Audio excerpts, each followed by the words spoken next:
So this is the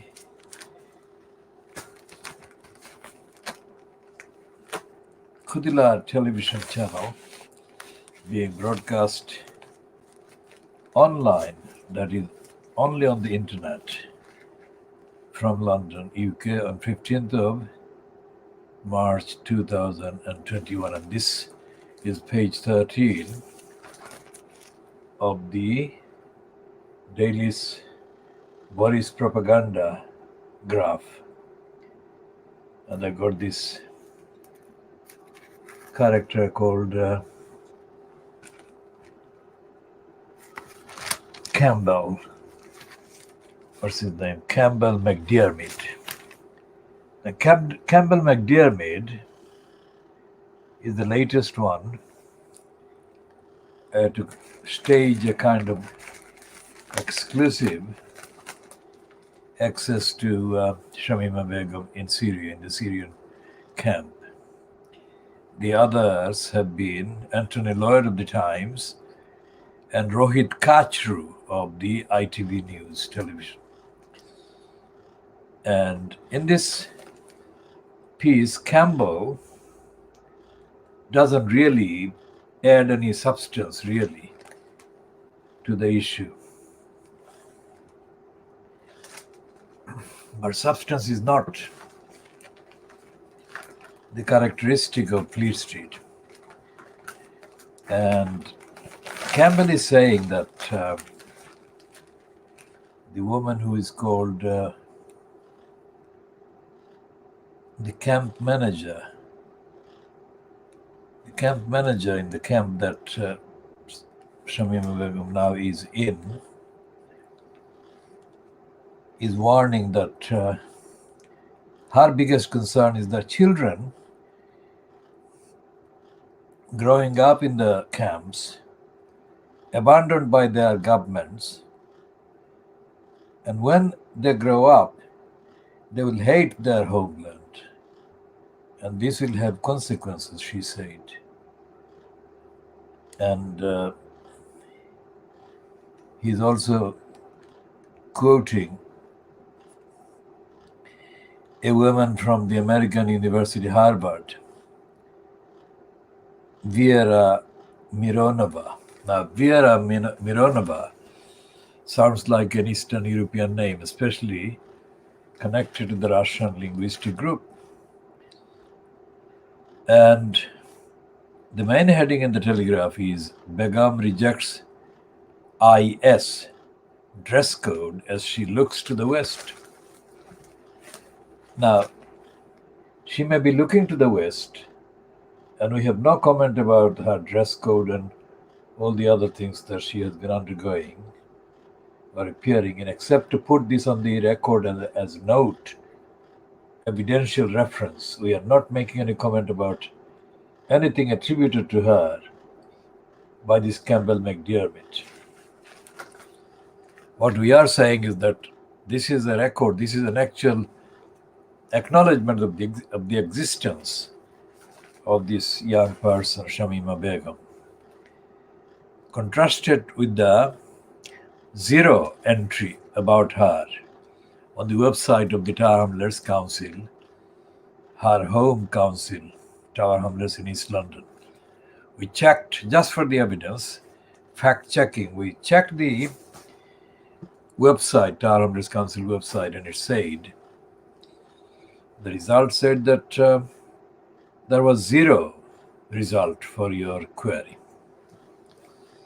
It's not just symbolic, it's absolutely the truth about what Tower Hamlets Council has been up to, but we just wanted to put that on the record. And in contrast, we had to do that by showing the, even if incomplete and inadequate, acknowledgement of existence of the Shamima Begum by the Daily Boris graph, Boris propaganda graph, whereas Tower Hamlets Council has gotten zero entry on her.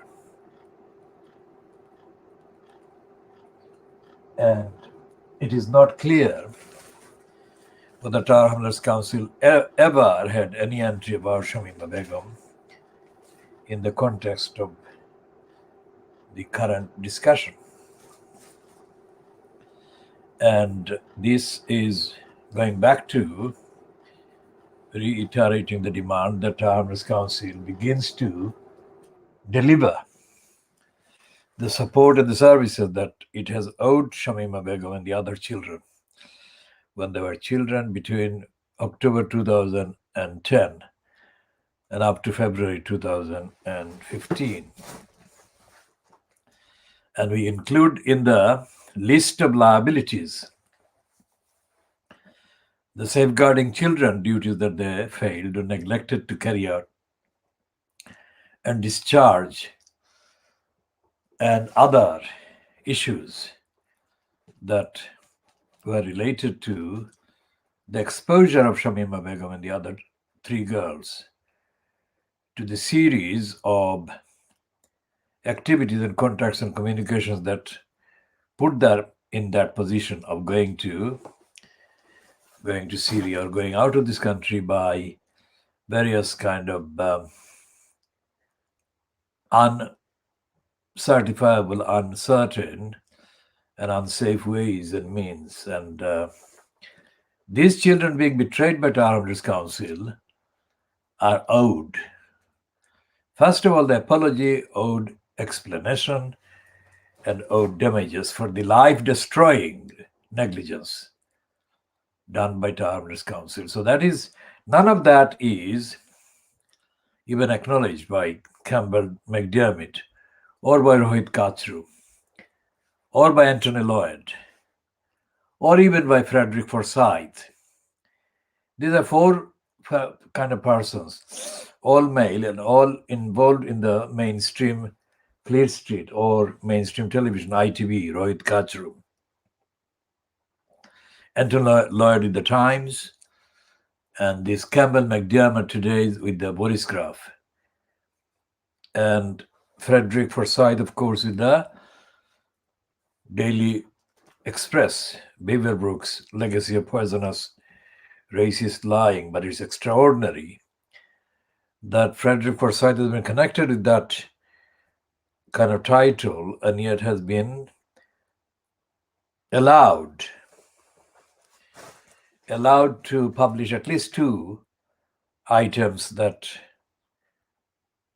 are about Shamima Begum, although the contents are, as I said, inaccurate in many respects and are insulting towards Tower Hamlets, towards Bethnal Green, and towards Shamima Begum.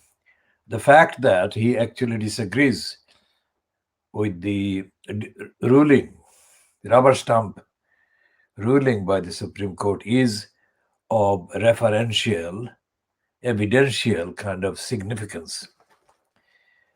And we shall be continuing to examine all of those in due course and as and when things are in need of being updated. So we tried Hrs Council's public kind of position, and there is zero reference to Shamima Begum. And the fact that there is zero reference to Shamima Begum, who is a British-born British citizen, shows the extent of racism and prejudice that have been shown to these children. And today also we have found a mail online item by this Indian or Indian-born kind of architect who kind of donated something to the 2012 Olympic site. He has said that the only reason why Shamima Begum isn't allowed to come back to Britain is because she is not white. That is to say, she would be allowed to come back to Britain if she were white. That is along the line of Frederick Forsyth. But we are interested in more substantial kind of issues, which is that Shamima Begum and the other three girls, should not have been put in that place, put in that kind of situation, which we assert they were, in the main, kind of pushed into by the negligence of Tower Hamlets Council. I shall be talking about the, as I said, the bearded Muslim Bangladeshis again. But this list of men who are not Bangladeshis and who have actually referred to Shamima Begum is evidentially being included to contrast with the absence of any reference by any of the Bangladeshis to Shamima Begum in any way really substantial. And we are the campaign that are actually talking about all of those, and we are bringing together all the available accessible materials, and we are producing and presenting and talking about the most substantial number of issues and aspects of the substantial kind of activities that are related to Shamima Begum's plight and the plight of her friends, all three of them. And there is no discussion really in the mainstream talking about Shamima Begum. Let's say there is a thing called Runnymede Trust. Now, the Runnymede Trust has been shifted to an address in London E2, which is in Tower Hamlets. And we find that significant because it may have to do with somebody kind of manipulating the Runnymede Trust into becoming a front for racist kind of stoogery. Now, the Runnymede Trust has done a number of, one is a document that they published about Brick Lane, and another is the video that we have seen. And those two are absolutely full of inaccuracies, idiocies, and are ignorant about Brick Lane, about the Bangladeshis, whom they call Bengalis. Now, there is no nationality called Bengali. That seems to have escaped the Runnymede Trust. The nationality is Bangladeshi. And the Indian part of the Bengal is not a national. It's part of the nation of India. So there is no nationality called Bengali or Bengal. And the Runnymede Trust has issued a number of statements condemning the police behavior towards the protesters at the vigil for Sarah Everard in the last 24 hours. But the Runnymede Trust has not done anything about Shamima Begum, as far as we can find. So we shall be looking for it, and we shall be actually updating our diagnostic kind of updates. And we shall be talking about the overall negligence, the culture of negligence by Tower Hamlets Council, the culture of negligence by Newham Council towards children and towards young people and towards the community. And we shall be updating on all of those in due course. Let's see what the time is and how we have how long we have been on in this broadcast.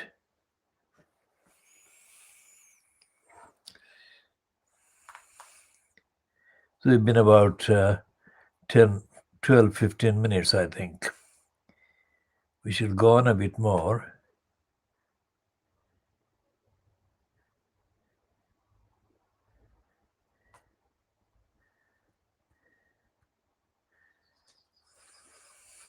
Now, going back to the kind of challenge that I made to Robin Wales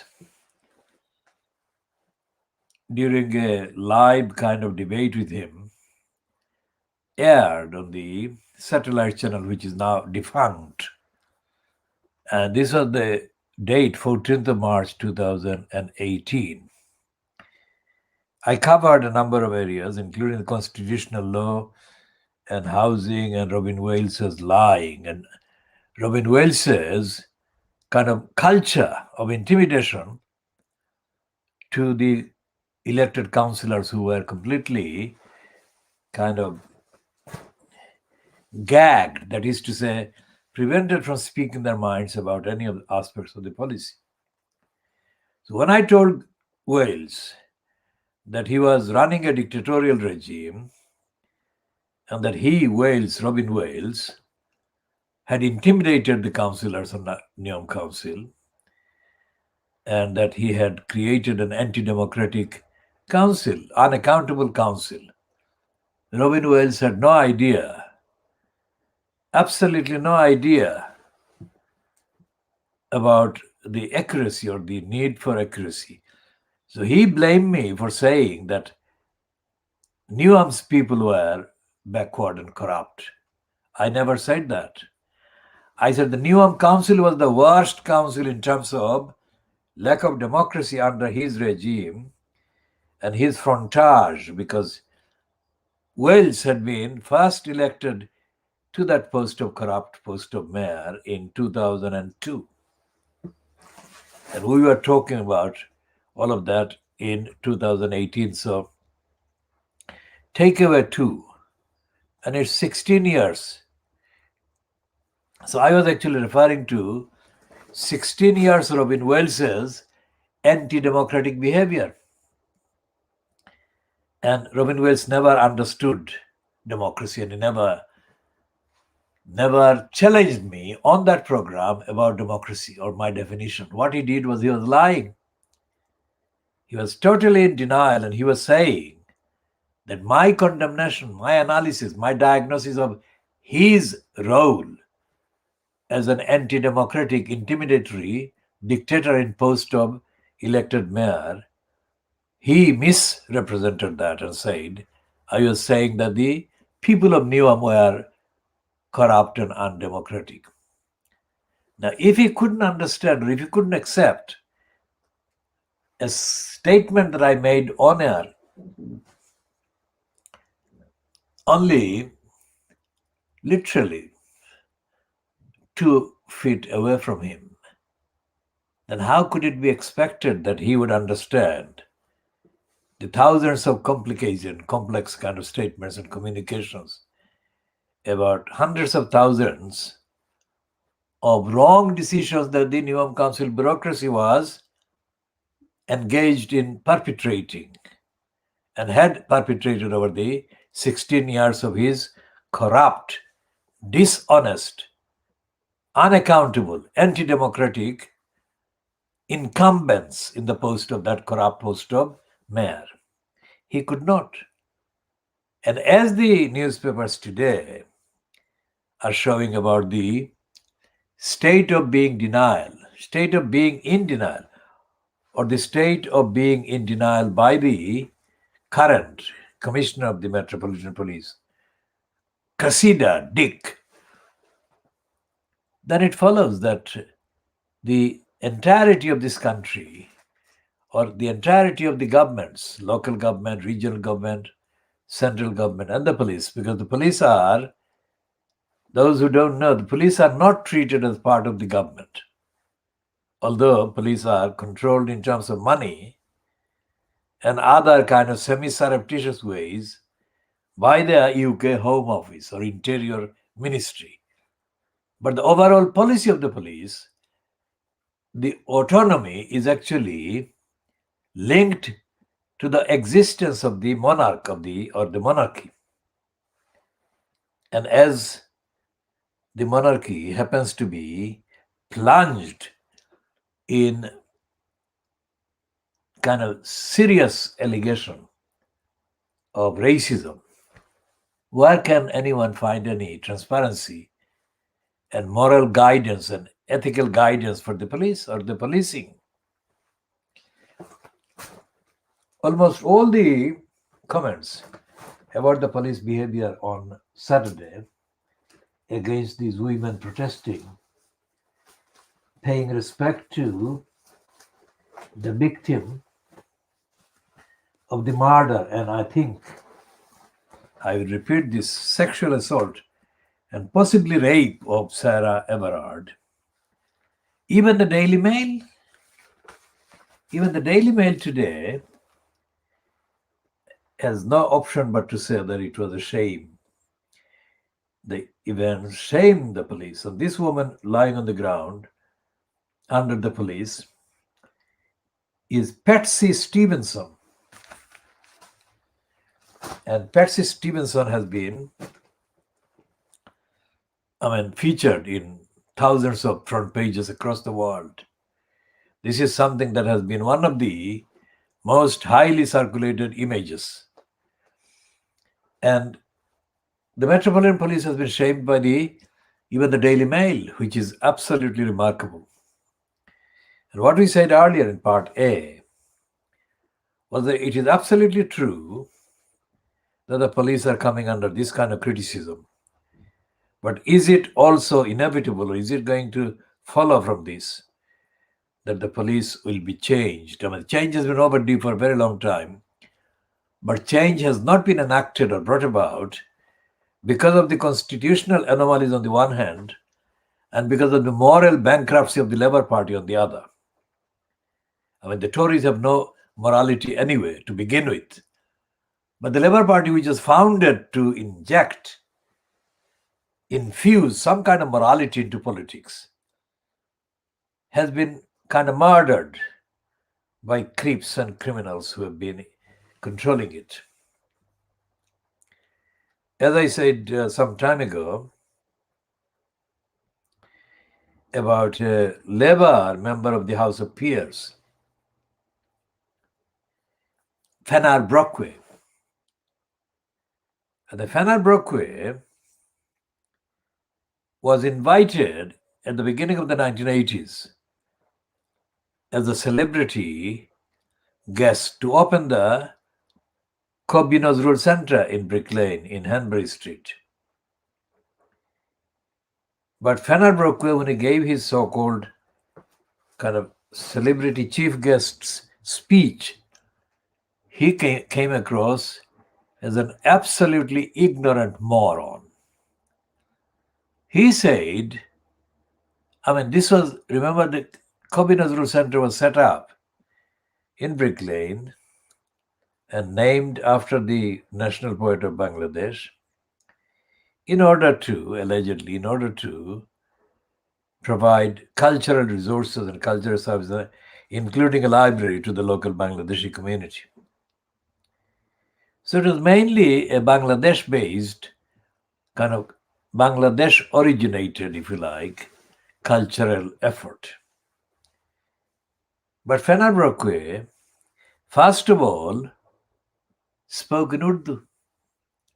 That idiot spoke in Urdu at an opening of a thing for a Bangladeshi or Bangla language poet. And in that process, he completely confounded the stupidity, because one of the main claims made by a section of the Bangladeshis is that Bangladesh movement, or the movement for an independent Bangladesh, had been boosted by Muhammad Ali Jinnah making a remark that Urdu alone should be the national language of Pakistan at the time. That was in 1948. And here was Fanar Brockway speaking in Urdu and relating to an anecdote based in Calcutta, which is not in Bangladesh. So that kind of stupidity and idiocy on the part of the Labour Party statesmen and stateswomen exposes this country and this society to no leadership and condemn the country to darkness, which is what happened on Saturday. It was a darkness. It was a day of darkness, because these women, mainly the women, were demanding for these streets to be safe for women and for them to be attacked in the way that they were attacked, or the fact that they were attacked at all, was complete darkness. It was not a shame, it was darkness. Now this should not be repeated, and all these people responsible for the darkness should be sacked. And the police and the policing ideology and the policing kind of objectives and the narrative and the purpose of policing. Let's start with London. The purpose of policing should be reversed and set absolutely clearly that the policing should be to protect people from danger, prevent danger, and to let people peacefully go about their business when they're not committing any crimes. But the police, Metropolitan Police, treated these women protesters as the criminals, as the lawbreakers. And the limits in the heads of people like Cressida Dick are exposed. They say that the women were attacked because they were flouting the COVID-19 lockdown rules and restrictions. Now, this is an example of the kind of negligent and irresponsible and abusive reference to the COVID-19 regulations. Because, for example, Kate Middleton was seen photographed walking near the kind of place of mourning without wearing even a mask. And the police didn't arrest her. Come on, shouldn't the police have arrested her? So the fact that they didn't arrest Kate Middleton and arrested somebody like Patsy Stevenson, who is seen lying on the ground under police standing on her, still wearing a very correctly put mask. They arrested her, but they didn't arrest Kate Middleton. Think about that. I'm not saying they should have arrested Kate Middleton. What I am saying is that the police were not upholding the rules and the regulations. What actually went into or through the minds of the people, the police who arrested the women and assaulted them, harassed them, may never be known fully. But it is conceivable that they were kind of aware of the fact that one of their colleagues had kidnapped and murdered this woman at the center of this vigil. And they didn't feel comfortable, to say the least.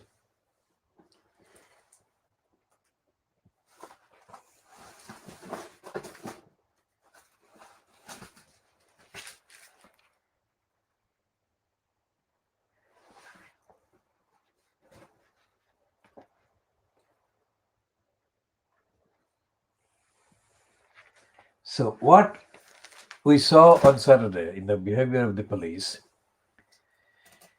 was condemned by all the right-thinking people everywhere. And as happened with the revelations in the interview conducted by Oprah Winfrey, the monarchy is now not the monarchy it was until that interview was broadcast. It's lost. It has seriously lost credibility. And here is, as I said earlier, the Telegraph's comment person, Tim Stanley, saying that the Sussex's interview has had real effects that tarnish the monarchy. Now that's the heading, and let's go into the inside of the Boris craft. And in the actual article published on page 17 of today's daily Boris propaganda graph,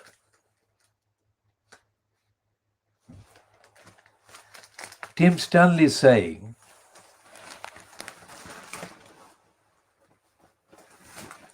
Tim Stanley is saying, what is he saying?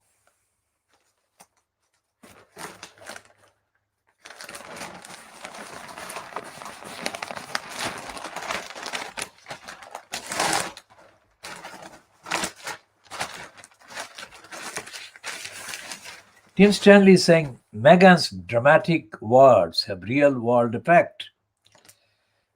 And he's saying that the Sussex's claims have undermined the monarchy and done lasting damage to the Commonwealth. He's going as far as that. Exactly what we have been saying for days now, that despite Fleet Street's corruption and racism and denial, the monarchy is no longer the monarchy that it was until the up to the point where before the Oprah interview was broadcast.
Well, as I said, the conclusion is correct, but the analysis is wrong.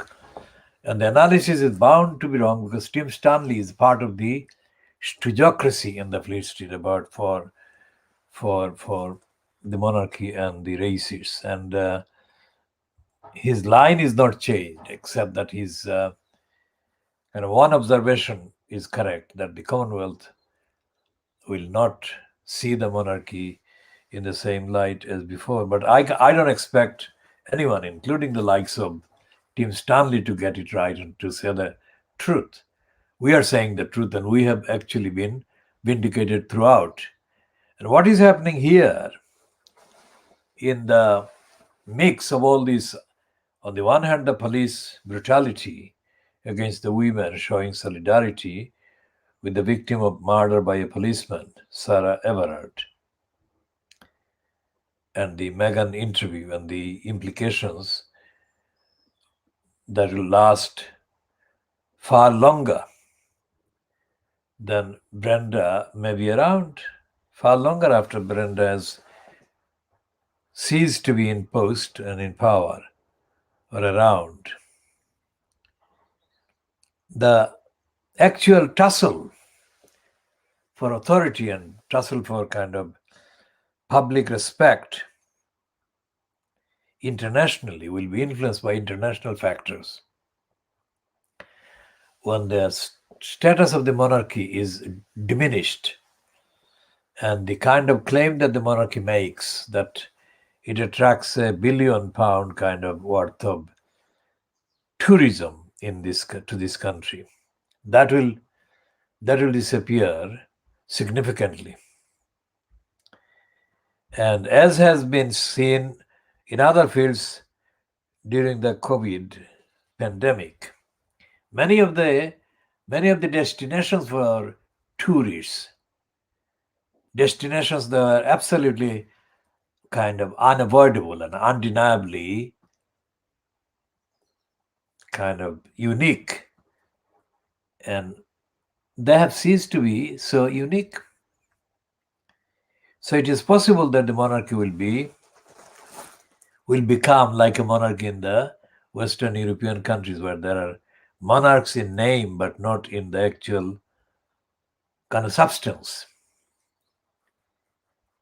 Now, back again to the role of the local council and local trial harmless council in the context of examining their liabilities to these children, identifiable, let's say, by the opening reference in this context of Shamina Begum's name, or reference to Shamima Begum's name. The safeguarding children duties cannot be seen or examined or diagnosed in isolation of the other duties that the council owes to people in the community, people of various other ages, adults, say. So this example today, this morning, that is Monday the 15th of March, 2021. Our campaign has been in contact with a person who approached our campaign yesterday, that is Sunday, seeking monetary help, immediate help. And this man said he's aged 38. And he said that he needed a home or a flat, a room, and that he needed food, he needed money, he needed clothes, and all the rest of it. Now, any of our members walking the street does not look like a local council, do they? But that's what this man mistook us for. Or he was desperate and he needed the help and he made the list of everything he needed. So we did our best to provide him ad hoc food from a source that we had kind of contacts with. We didn't have any money to give him, but we gave him food. And I asked him to contact us during this day today, Monday. And when contact was made, we made the contact first today anyway. And when the contact was made with him, we asked him to give the key facts about his identity, like his address, his last address, his full name, his date of birth, and other stuff. And when we didn't get the full answers, we repeated and clarified the questions. And that is when he decided that he didn't need our help. Now, what has he got to hide? We haven't got the time or the resources to investigate his condition and background in full. But there has to be somebody to do that. If a person like him is without a home and is hungry and is cold and needs home and cash, surely the local council should be the place to go to. And we couldn't come to the point of asking him whether he had approached the local council or not. He decided that he didn't need any contact with us anymore because I think that he could not answer the question. So there is something missing in his presentation of himself. But there is no doubt that this man needs help in terms of home, housing, etc. So what is the Tower Hamlets Council doing? I have come across from time to time several persons while I'm going about my business in the street, walking in the street, and I've been approached by people like him asking for money. Doesn't the Tower Hamlets Council have anyone, or the staff, or the kind of personnel taking stock of the numbers of people out in the streets seeking help with housing, with money and other support?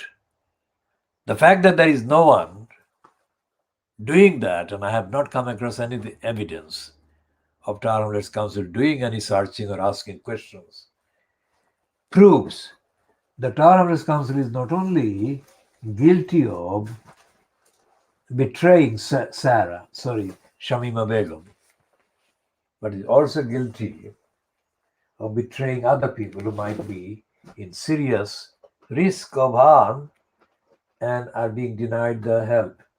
Not because they are on the way to Syria, but they are generally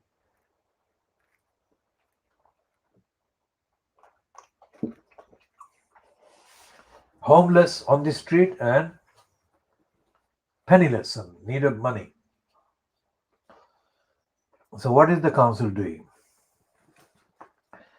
So that is one kind of aspect. of the negligence by Tower Hamlets Council. But the other aspect is that large numbers of adults, large numbers of people over the age of 50, let's say, large meaning too many people, whatever the total, too many people aged 50 plus are in various states of neglect by their families and in the community. So, why are they in that state, and why are they not being helped and safeguarded by Tower Hamlets Council? The answer is the Tower Hamlets Council is a dead council. Dead in terms of its responsibilities and dead in terms of its duties. And when I say this based on the anecdotal evidence that I see of people in the street or people in the states of being desolate and in need of help and in loneliness and suffering depression and other illnesses and conditions which should not be there if they were put in contact with other people and socially mixed, or in the context of lockdown, if physically not mixed in the way that is unsafe, they should be able to be put in contact with one another or contact with people in similar conditions. Now, I was working to open the Over 50s Center in Brick Lane with K. Jordan. And the Over 50 Center was going to be housed on the ground floor next to the Kitten's house. And so therefore this did not happen because the Kitten's house was attacked and other attacks took place. And those attacks, if you like, were connected with the Tower Hamlets Council conspiring with the attackers. Think about that. So Tower Hamlets Council has not only been generally neglecting children like Shamima Begum, but has been actually conspiring criminally to stop independent community-based initiatives being made available to help people of vulnerable age groups. Think about that.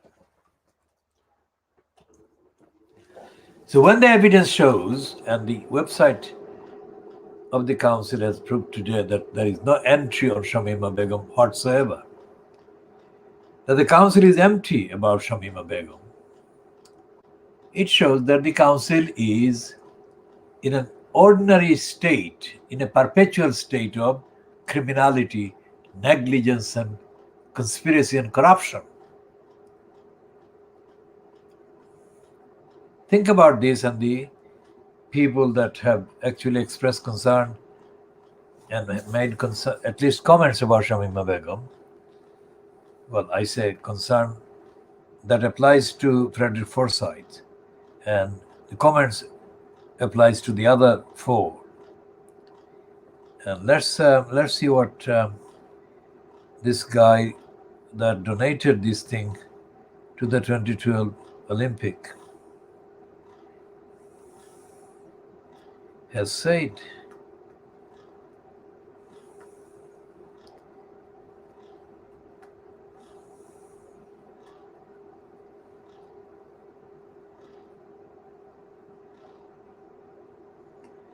Okay, this is an Indian sculptor, and this person is being called Olympic sculptor. Says Shamima Begum would be treated as a victim if she was white.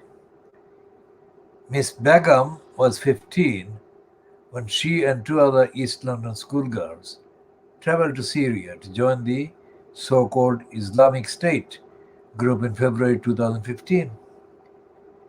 And this is the person that has been quoted today.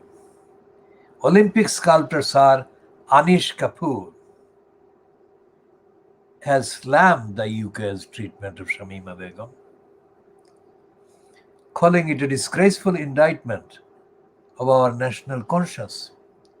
Miss Begum was 15 when she and two other East London schoolgirls traveled to Syria to join the so-called Islamic State in February 2015.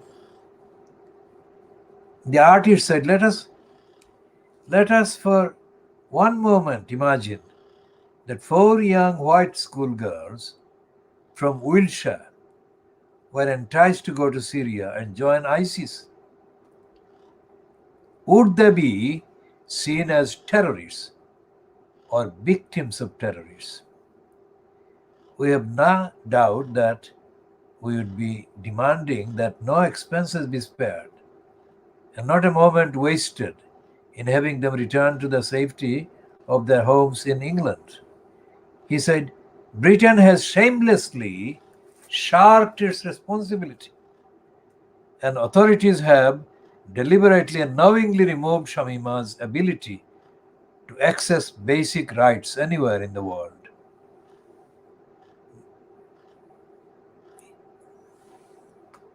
And they go on about talking about her kind of comments in the Times, etc. Sir Anish said, Shamima is a British citizen and it is her right to be tried in the British courts by a jury of her peers for any offence she may have committed. Criticizing Priti Patel and Sajid Javid, he said that at the hands of two Home Secretaries who are desperate to prove their right-wing credentials, her birthright has been stolen from her and from the peace people of this country.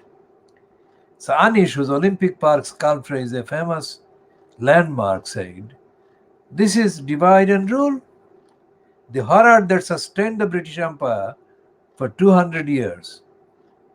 Have we regressed now to practicing this on home turf? He said his Begum's radicalization as schoolgirl was an indictment of the lack of care and funding for those non-white ethnic backgrounds.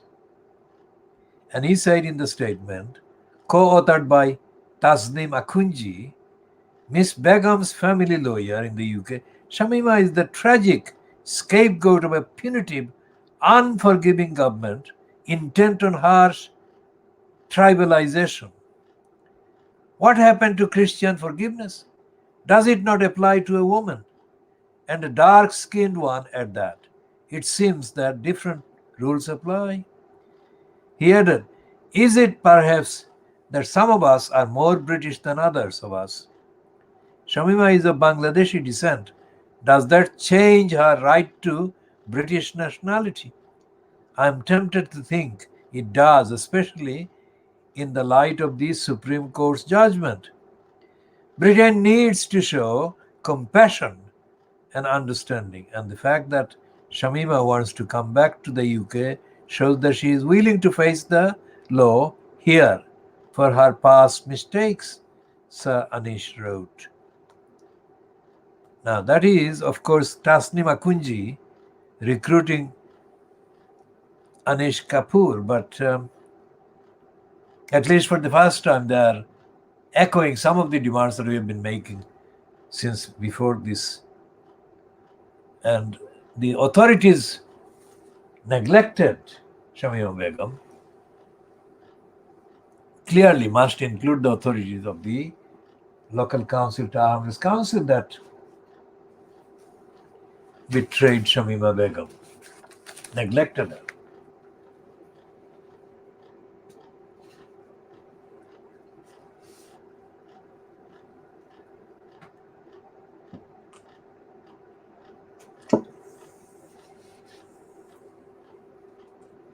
Okay, moving back to the treatment by police of the women on Saturday. This picture on the front page of the Financial Times today is a picture of women protesting yesterday, Sunday, at Trafalgar Square against the police behavior on Saturday.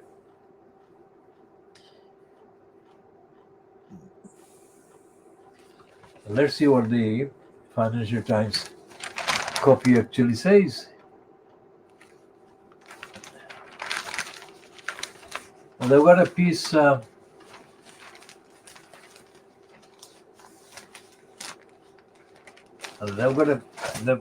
They've got this picture of Patsy Stevenson, correctly. They've got Patsy Stevenson lying on the ground under male police standing on her. And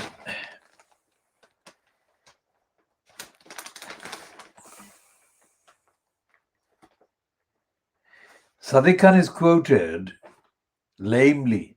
I received assurance that the vigil would be policed sensitively. In my view, this was not the case. I mean, this is ridiculous. We have a completely unfit for purpose kind of person in post of the so-called mayor in London. And the Financial Times is saying that police face furious backlash over Everard vigil. Now, what I am able to say is that this is something that was long overdue, the backlash, that is, the backlash against the police, because Sadiq Khan has failed to organize the police. Since Khan became the mayor at the expense of London in 2016, Khan had no excuse to claim that he doesn't know that the police in London were in a critical crisis position that had been building for decades. Now, I'm saying, before anyone else is saying on the record, at least so far, that this is the event that should make the policing that was in place until Saturday a thing of the past. How the society changes the police is another matter, but that is only kind of the second kind of part of the argument. The main part is that the evidence is overwhelming that the police in this country, and especially the London police, are a dysfunctional entity and they must be changed fundamentally. Everything else that is wrong with this society is kind of represented in the police dysfunction.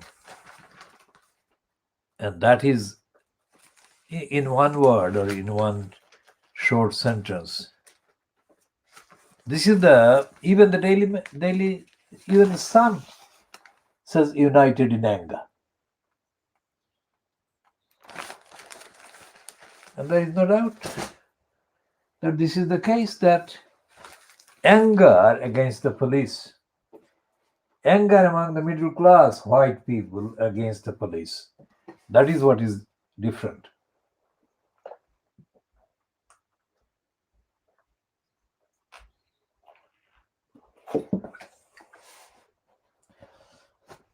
Because from the murder of Blair Peach, in Southall to this murder of Sarah Everard, police in London have been allowed to do what they've been doing, and now it is too much. And the person in post as mayor at the expense of London is not fit for purpose. He cannot understand. He doesn't have the brains. I mean, Sadiq Khan is a tactful kind of networker, which is how he ended up being the Labour Party's candidate for mayor. but he's not an intelligent person with the vision or the morality or the ethics that he must possess in order to deliver democratic, accountable, fair, and just policing for the people of London. And we shall be, of course, continuing. This is coming to an end, this part, at 15:30, let's say 15:32 hours GMT, on Monday, the 15th of March, 2021.